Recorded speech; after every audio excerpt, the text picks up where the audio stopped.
Warning: our YouTube channel and its videos may contain scenes, language, and content that may not be appropriate for all audiences. These videos include surveillance footage, undercover pursuit of suspects, actual police and rescue operations, and fearless confrontations. If you do not approve of the content, please do not watch our videos. If you wish to continue, we strongly advise that you proceed with caution. Viewers' discretion is advised.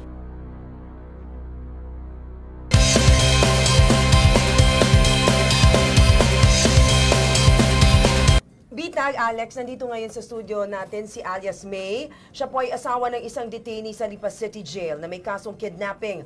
Pero ang kanyang reklamo, siya raw po ay ginahasa ng Deputy Warden doon na si Junior Inspector or Senior Inspector Nicanor Matining. Magandang gabi, May. Magandang gabi din po.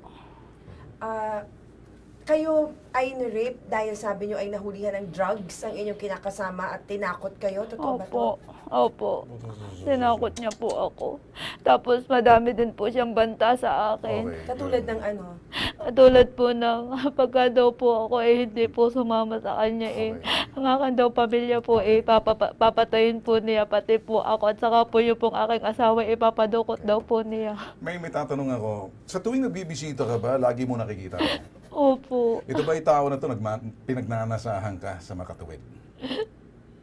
Kasi ito ba first time ka lang nakita tapos ito yung sinasabi mo nahalay ka o matagal na nakikita mo siya, may interest siya sa iyo? Lagi ko po siya nakikita. Lagi po niya kasi ako pinapansin. Pinapansin ka. Hindi ko naman po siya iniintindi. Ang asawa kasi nitong si May, nakapiit ngayon sa Lipa City Jail. Anong kaso niya? Kidnapping po. Napagbintangan lang po yan. Siguro sa atin, iba naman yung kaso ng mister mo. Itututo ko sa iyo, ano? Opo. Kasi, saan ka ba, ito yung medyo maselang tanong ko, saan nangyayaring panghahalay? Sa loob ng jail o sa labas? Hindi po, sa labas po. Alright, so sa labas ng jail, ikay parang doon kayo nagkita dahil tinatakot ka. Opo. Ang sabi niya, kapag hindi ka sumama, mamamatay yung mister mo. Opo. Anuhin daw po niya yung pamilya ko at saka po yung asawa ko ipapadukot daw po niya. Papadukot niya. Opo. Dahil may mga preso rin siyang kilala, parang tirador niya. Parang ganyan. Kaya ikay natakot. Opo. Marami raw po, ang sabi po niya, marami daw po siyang galamay. Marami daw po siyang kapangyarihan na ano. Kaya po ako natatakot. Ito ba, kasi ako kuminsan, siya ba nakadroga kuminsan? Kasi mga ganitong klaseng tao, pag medyo nagaganyan, ito ba hindi ko po alam kung siya po pero ang tingin ko po para po. Para po. Alam mo, Bitag tsaka Alex, ang nakakalungkot dito, si May kasi kanganganak lang nito. Kanganganak niya lang nang ginahasa siya. So, gumagaling pa lang yung katawan niya, tapos ginanawan siya ng ganito. Na-hospital ka, di ba, May? Opo, na-hospital po ako. Nagpa-confine po ako ng isang araw. Gawa ng ako po kasi nanghihina. Okay, para manggaling sa kanya, Ben at Nicanor, sino, banggitin mo sa publiko, sino ang gumahasa sa'yo? Nicanor Matining po. Si Nicanor, Deputy Warden po ng Lipa City Jail. Okay. Nasa linya natin ngayon. Nasa linya. Kasi sa linya ho natin, ito hong sinasabi ninyo, si Nicanor Matining ang humalay sa'yo. Okay, nasa linya pala natin. Sus, kanina pa pinag-antay pa natin. Kawawa naman itong nag-aantay. Oy, Mr. Warden Nicanor Matining, kumusta ho kayo ngayong gabi? Warden! Hello? Oy! Kumusta na? Sino po? Si Ben Tulfo, live ho tayo sa UNTV. Ito ho ang Kilos Pronto. Live ho tayo sa UNTV. Kasama ho natin si Alex Santos, si Nika Alihar. Kami ho'y merong kasama rito na ito raw ho'y ginahasa ho ninyo, isang ginang, at kayo narereklamo, tinuturo raw ho kayo. May naalala ho ba kayo na parang tinakot ninyo pagkatapos pinagbabanta ninyo, marami kayong galamay na pwede nyo ipagahasa kapag hindi siya sumama sa labas? Anong say mo, Nicanor Matining? Wala naman, sir. Wala akong Sinungaling ka! Pwede ka kaya akusahan ng isang misis na dumulog dito? Kapapanganak lang, di mo, pinatus mo pa. Wala ka bang misis? Sagot! Wala ka bang misis? May misis ka? Meron, sir. Meron, sir. Ba't hindi mo lang ginawa sa misis mong putok sa buho ka? Yung Hindi ko naman sir alam, hindi ko sir kilala. Oh! May anak ka bang babae? Meron sir, meron sir. Ano kaya kung gagawin sa anak mong babaeng putok sa buhukan, demonyo ka? Alam mo, di kita sasantuhin dito. Sige, bibitagin kita. Sa palagay mo kaya, babiyahe itong ginang, pupunta sa aming tanggapan, isusumbong ka, hihingi ng hustisya sa kababuyan mo, hindi ko sinasabing guilty ka na. Kaya lang nakikita ako sa iyo, hindi maglalakas loob, makapangyarihan ka, warden ka, marami kang galamay. Ang kanyang panabla, si Ben Tulfo, si Alex Sinica, nandito ngayon sa amin sa UNTV, sa Kilos Pronto. Say mo ngayon, paliwanag ka. Yes, sir. Nautal ka na? Magpakalalaki ka. Sagot! Yes sir, yes sir. Yes sir, lalaki ka. O, ano? Yes sir, na-rape mo? Hindi ko po sir yung... Kinakatok ka na. Umakit ng bombolyas mo sa lalamunan mo. Sige, sagot. Mabibitag ka na ngayon. Aminin mo na, Hindi Warden. ko po sir alam yung ako sa... Alam mo, kung nandito ka lang, Warden, maitinit-init to ng tubig na to, bubuhos ko sa ulo mo. Eto, ngayon, gagawin ko sa iyo. Una, titeleskopyo kita. Pag walang nakatingin, hahambalos ko sa ulo mo. Pasensya ka na, dediretso ako. Dahil ito, nakikita mo, humahagulgul. Marinig lang ang boses mo sa takot. Siyempre, nakikita niya ngayon. Etong kanyang pag-iyak, eto na yung sinasabing, tears of joy na may nagtatanggol sa kanya sa mga taong demonyong kaparehong putok sa buho ka. Hindi kita minumura. Yun ay katawagan lamang sa mga taong kapareho mo. Kasi nakikita ko na sa boses mo pa lang, nababasa ko ang ginagawa mo. Yes sir, hindi ko Nautal po ka na, alam. ano? Yes sir, hindi ko alam po. Yes sir, nautal ka na. So ngayon, dinideny mo pa rin.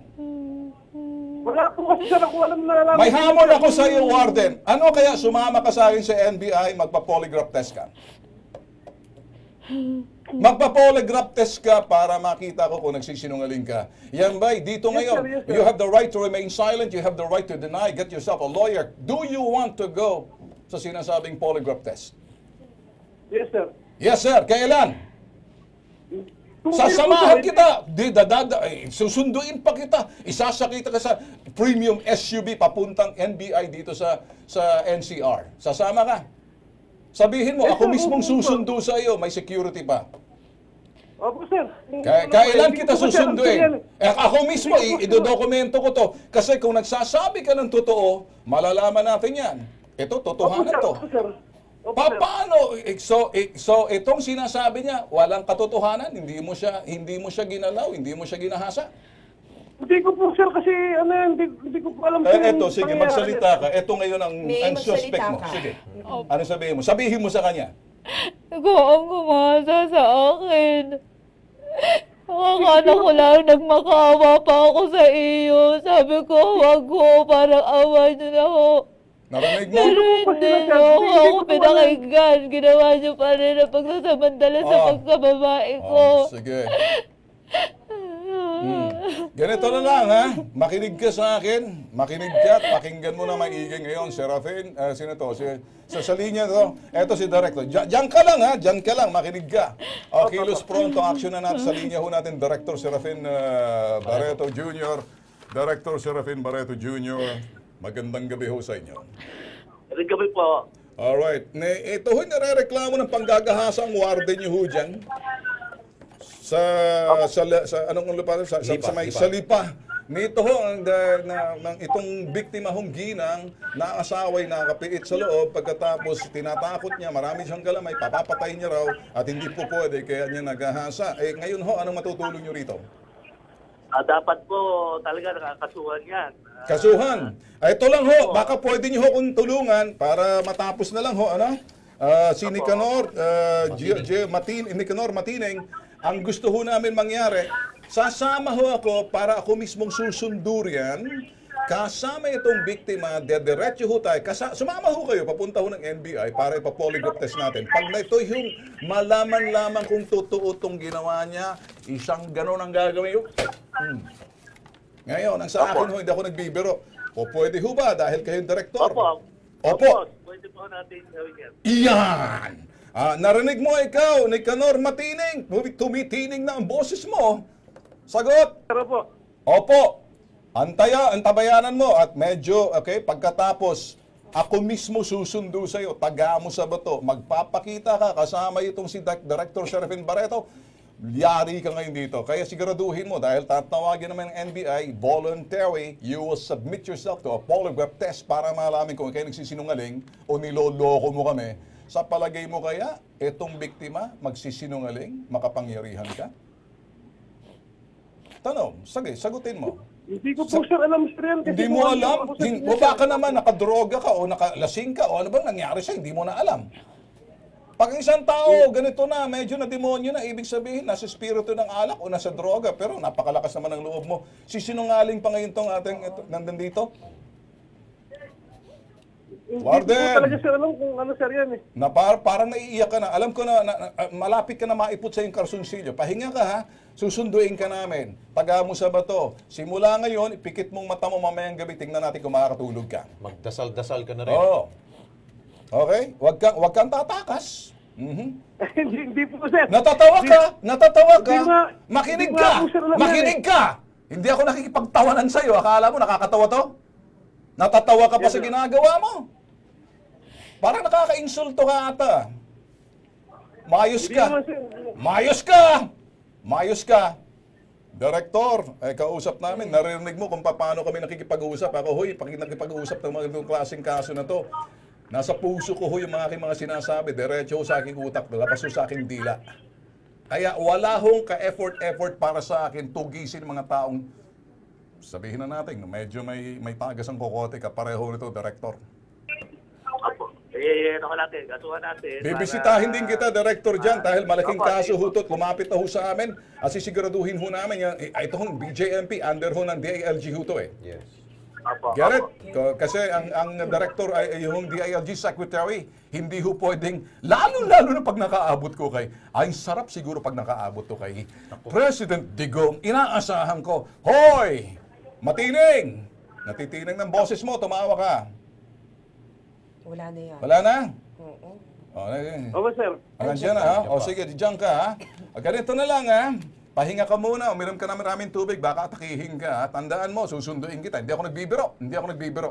Kasama pati direktor mo, diretso tayo sa NBI, sinabi mo sa akin, hinamon mo ako ng parang lalaki, kaya pupunta ako ng parang lalaki, susunduin kita para dito sa biktima mo. Get it? Yes, sir, yes, sir. Yes, sir. Okay. Tension! May nakausap din ng Kilos Pronto si Police Senior Superintendent Emma Libunaw, hepe ng Women's and Children's Desk. Tutulungan naman ikaw na magsampa ng kaso laban dito kay Deputy Warden Opo. Matining. po. Tutulungan ka namin ha? Okay. Ang Kilos Marami. Pronto mismong, kami mismo sa skills, Salamat tutulong po ng mismo sa iyo marami dito. sa Papangako inyo. namin sa iyo yan. Kung mayroong Opo. magbabanta sa'yo, ipaalam sa amin. Yan. Okay? Ay, yun po mga banda sa akin. Ay, hindi yan. Katulad po Hindi ngayon, mangyayari natatakot po akong umuwi. Kasi baka po Saan ka mamaya. umuwi? Sa Lipa pa po. Alright, so yung ganito. Wala ka pa matirahan sa Maynila? Wala po eh. Wala kang kamag-anak dito? Wala po. Saan ka sa Lipa? Sa Marawi po. Okay. Sige, mag-usap tayo mamaya para masolusyonan natin. No? Mag-usap na lang tayo off-cam. May kakampi ka, May, ha? Salamat po. Salamat Kadamay po mo ng ang Kilos marami. Pronto. Marami Tututukan sa inyo. natin yan.